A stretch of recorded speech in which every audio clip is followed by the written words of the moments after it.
Des physiciens tentent de répondre à ce grand mystère.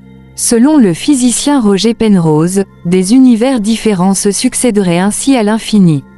D'où vient le Big Bang? Du néant. Existait-il quelque chose avant lui?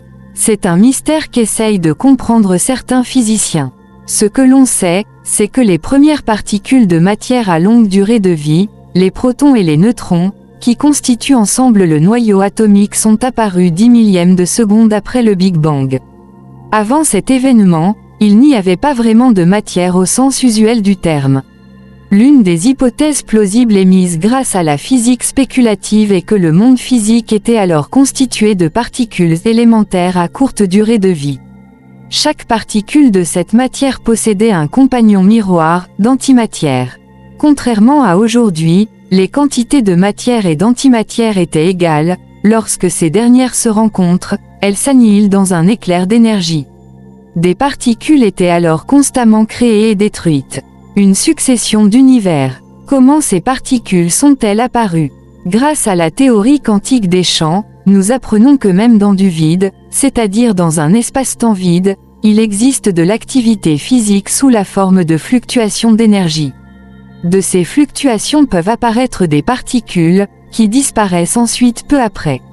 Le vide quantique serait ainsi quelque chose, plutôt que rien. Pour répondre à la question de comment quelque chose peut naître du néant, il faudrait expliquer l'état quantique de l'univers au début de l'époque de Planck. Cette dernière s'est produite un 10 millionième de trillionième de trillionième de trillionième de seconde après le Big Bang.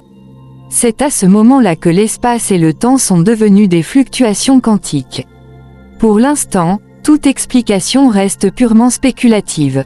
Le physicien Roger Penrose, lauréat du prix Nobel en 2020, propose par exemple le modèle controversé d'univers cyclique, que l'on appelle la cosmologie cyclique conforme. Il appuie son travail sur un lien mathématique entre un état très chaud, dense et réduit de l'univers tel qu'il était au moment du Big Bang et un état extrêmement froid, vide et étendu de l'univers tel qu'il sera dans un avenir très lointain. Selon Roger Penrose, portés à leur limite, ces états deviendraient mathématiquement identiques. Le Big Bang pourrait ainsi être né de presque rien, c'est-à-dire de la matière qu'il reste lorsqu'un univers s'est consumé en trous noirs qui, eux-mêmes, se sont consumés en photons. Selon le physicien, des univers différents se succéderaient ainsi à l'infini. Pour d'autres scientifiques, ce ne serait que le même univers qui se répéterait encore et encore. Cette dernière possibilité est compatible avec l'interprétation des mondes multiples. Notre Big Bang pourrait être alors la renaissance d'un seul multivers quantique, contenant une infinité d'univers différents qui existent en même temps.